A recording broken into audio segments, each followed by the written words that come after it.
Selamat datang. Kali ini kita akan belajar matematika. Belajar matematika yang asyik dan menyenangkan. Materinya dijamin seru. Materi apakah itu? Yuk kita simak bersama-sama. Hai teman-teman, kembali lagi sama Kak Almira. Kali ini kita akan mempelajari materi baru dari bab operasi hitung bilangan bulat. Materi apakah itu? Yaitu sifat operasi hitung bilangan bulat. Nah, seperti yang sudah kita tahu bahwa operasi hitung matematika seperti penjumlahan, pengurangan, perkalian, dan juga pembagian mempunyai berbagai macam sifat di dalamnya. Sifat inilah yang akan digunakan dalam pembelajaran matematika yang memakai bilangan bulat lebih banyak. Namun, kalian perlu tahu bahwa sifat-sifat tersebut mempunyai cara pengerjaan dan juga metode yang berbeda untuk setiap operasi hitung bilangan bulat. Terdapat 3 sifat operasi hitung bilangan bulat. Apa saja itu? Yang pertama, sifat komutatif atau bisa juga disebut dengan sifat pertukaran. Yang kedua, sifat asosiatif atau bisa juga disebut dengan sifat pengelompokan. Dan yang ketiga yaitu sifat distributif atau bisa disebut juga dengan sifat penyebaran. Nah, yang pertama, sifat komutatif atau sifat pertukaran. Sifat komutatif adalah sifat operasi hitung yang dipakai untuk menukarkan letak dua bilangan supaya nilai yang dihasilkan sama. Nah, sifat komutatif di dalam operasi hitung mempunyai ketentuan. Walaupun bilangan yang dihitung mempunyai letak saling tertukar, maka dari itu hasil yang didapatkan akan sama. Rumus dalam sifat komutatif yaitu A ditambah B sama dengan B ditambah A sama dengan C. A dan B merupakan dua bilangan yang akan dioperasikan, sedangkan yang C adalah hasil dari operasi hitung bilangan bulat tersebut. Ada di dalam operasi hitung penjumlahan dan perkalian saja nih. Mengapa ya? Hal tersebut dikarenakan konsep yang ada dalam sifat ini memenuhi ketentuan dalam operasi hitung tersebut. Nah, mengapa pembagian dan pengurangan tidak termasuk? Karena pembagian dan pengurangan bilangan bulat tidak akan menerapkan sifat komutatif tersebut. Hal ini disebabkan di dalam operasi tersebut ada hasil nilai yang tidak sama jika bilangannya ditukar. Langsung aja masuk ke dalam contoh sifat komutatif atau sifat pertukaran. Seperti contoh yang dapat kita lihat. Yang pertama ada 17 ditambah 18. Nah, maka akan ditukar dengan sifat komutatif tersebut, yaitu 18 ditambah 17. Menghasilkan nilai yang sama, yaitu 35. Jadi 17 ditambah 18 sama dengan 18 ditambah 17, yang akan menghasilkan hasil yang sama. Nah, contoh yang kedua yaitu ada 5 dikali 3. Kemudian menggunakan sifat komutatif atau pertukaran, maka 3 dikali 5 dengan hasil yang sama yaitu 15. Jadi 5 dikali 3 sama dengan 3 dikali 5. Nah, selanjutnya sifat asosiatif atau bisa juga disebut dengan sifat pengelompokan. Sifat asosiatif adalah sifat operasi hitung terhadap 3 bilangan menggunakan bantuan pengelompokan 2 bilangan dengan tanda kurung. Dan apabila pengelompokan ditukarkan, hasilnya tetap sama. Nah, rumus dalam sifat asosiatif yaitu tanda kurung A ditambah B tanda kurung ditambah C sama dengan A ditambah tanda kurung B ditambah C tanda kurung, maka hasilnya adalah D. A, B, dan C adalah bilangan yang akan dioperasikan, sedangkan D adalah hasil dari operasi hitung tersebut. Nah, sifat asosiatif juga hanya berlaku untuk penjumlahan dan perkalian saja. Pembagian dan pengurangan bilangan bulat tidak akan menerapkan sifat asosiatif tersebut. Hal ini disebabkan karena di dalam operasi tersebut ada hasil nilai yang tidak sama jika bilangannya ditukar. Dalam mengerjakan soalnya, agar tidak bingung, teman-teman tentu harus mengerjakannya dengan cara menjumlahkan terlebih dahulu bilangan yang di dalam kurung, baru nanti hasilnya dijumlahkan dengan angka di luar kurung. Yuk, kita langsung masuk saja ke dalam soal.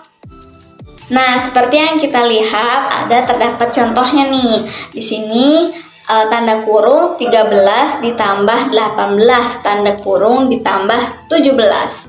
Nah, maka sama dengan 31 ditambah 7 sama dengan 38.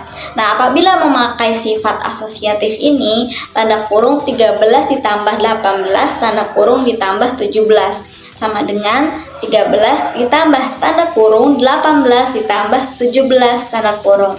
Nah, hasilnya akan sama ya dengan bilangan yang kanan dan bilangan yang kiri. Maka hasilnya 38.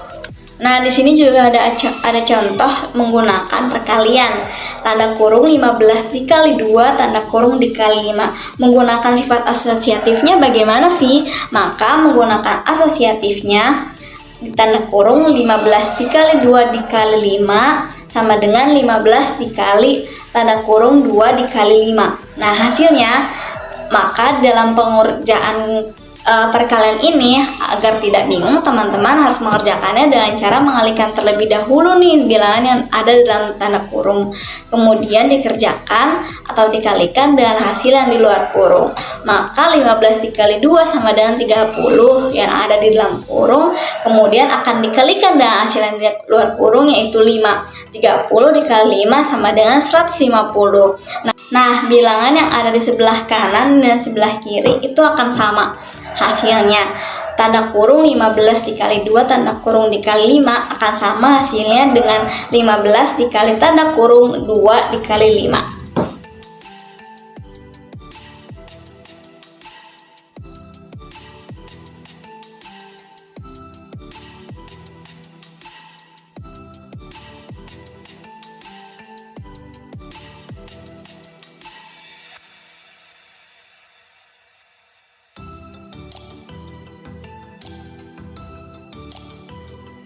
Adapun rumusnya yaitu A dikali tanda kurung B ditambah C sama dengan tanda kurung A dikali B ditambah tanda kurung A dikali C sama dengan D.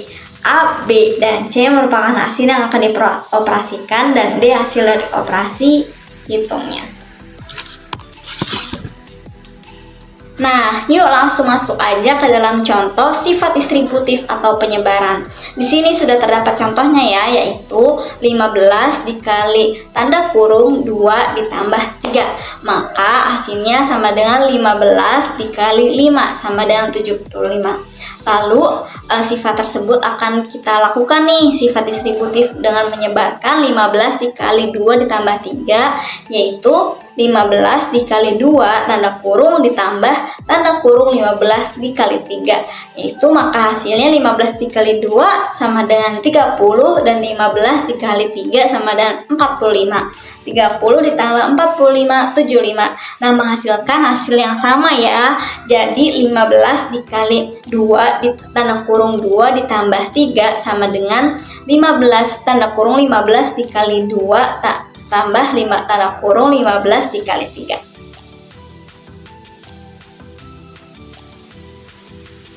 Nah, yuk di sini terdapat latihan. Kita kerjakan bareng-bareng. Sifat operasi hitung apakah ini dan bagaimana cara penyelesaiannya? Kakak beri waktu selama 3 menit. Yuk kita kerjakan bareng-bareng.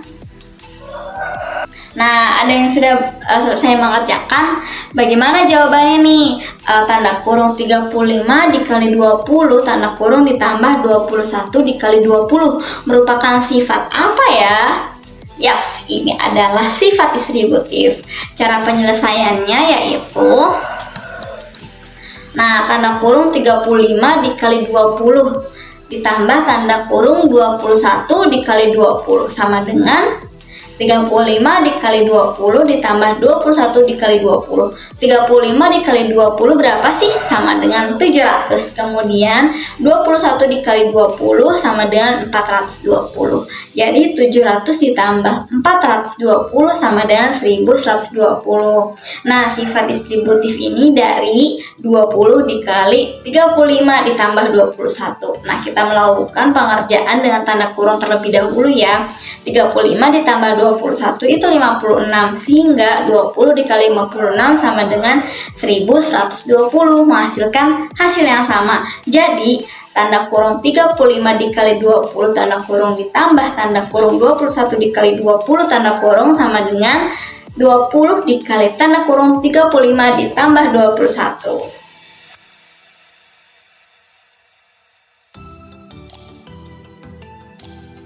Nah, selanjutnya bagian B-nya, pengerjaan hitung campuran.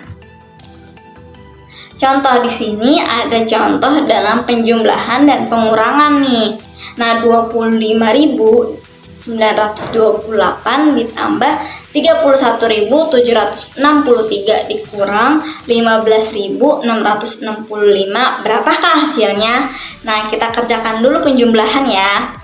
Nah, 25.928 ditambah 31.763 ditanda kurung dikurangi 15.665. Maka 25.928 ditambah 31.763 itu menghasilkan 57.691. Baru dikurangi dengan 15.665, maka hasilnya yaitu 42.026. Selanjutnya, di sini ada contoh juga nih, perkalian dan pembagian. Di sini ada contoh 3.372 dibagi 6 dikali 12. Bagaimanakah hasilnya? Nah, maka hasilnya nanti ini 3.372 dibagi 6 terlebih dahulu nih, baru dikali 12. 3.372 dibagi 6 itu menghasilkan 562. 562 dikali 12 yaitu 6.744. Di sini ada attention ya. Ingat, yang pertama tanda kurung harus dikerjakan terlebih dahulu. Yang kedua, jika tidak menggunakan tanda kurung, maka A. Perkalian dan pembagian setingkat, maka dikerjakan dari kiri. Penjumlahan dan pengurangan setingkat, maka dikerjakan dari kiri. Perkalian dan pembagian lebih tinggi tingkatannya dari penjumlahan dan pengurangan. Kemudian, perkalian dan pembagian lebih dulu dikerjakan daripada penjumlahan dan pengurangan. Harus diingat ya. Contohnya. Di sini terdapat contoh 20 ditambah 5 dikali 4. Nah, manakah yang harus dikerjakan terlebih dahulu? Tadi yang harus kita ingat yaitu perkalian setingkat lebih tinggi daripada penjumlahan. Maka perkalian harus dikerjakan terlebih dahulu. 5 dikali 4 sama dengan 20. Maka 20 ditambah 20 hasilnya 40. Selanjutnya di sini ada juga contoh 48 dibagi 4 dikurangi 7.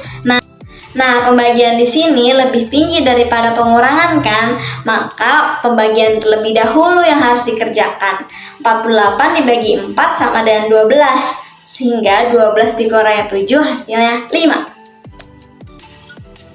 Nah, latihan di sini ada latihannya ya. Yuk kita kerjakan bareng-bareng. Kakak beri waktu selama 3 menit untuk mengerjakannya. Berapakah hasilnya dari operasi hitung tersebut? Nah, gimana nih teman-teman? Ada yang sudah berhasil jawab belum? Nah, kalau belum, kita kerjakan bersama-sama dulu ya. Di sini ada 12 ditambah 5 dikali 100 tanda kurung 136 dikurangi 57. Nah, karena di sini sudah terdapat tanda kurungnya, maka kita kerjakan dulu nih yang di tanda kurung. 136 dikurangi 57 sama dengan 79. Sehingga 12 ditambah 5 dikali 79. Di sini sudah tidak terdapat tanda kurung ya, maka yang harus dikerjakan adalah perkalian. Karena perkalian lebih tinggi derajatnya daripada penjumlahan. 5 dikali 79 yaitu 395. Jadi 12 ditambah 395 sama dengan 407. Nah, sekarang apakah teman-teman sudah paham mengenai apa itu operasi hitung bilangan bulat dan sifat-sifatnya? Kalau sudah paham, coba teman-teman dapat mengerjakan latihan soal dengan klik link yang ada di bawah video ini. Kalian juga bisa banget bertanya di kolom komentar kalau masih ada yang ingin ditanyakan ya. Thanks for today and see ya guys!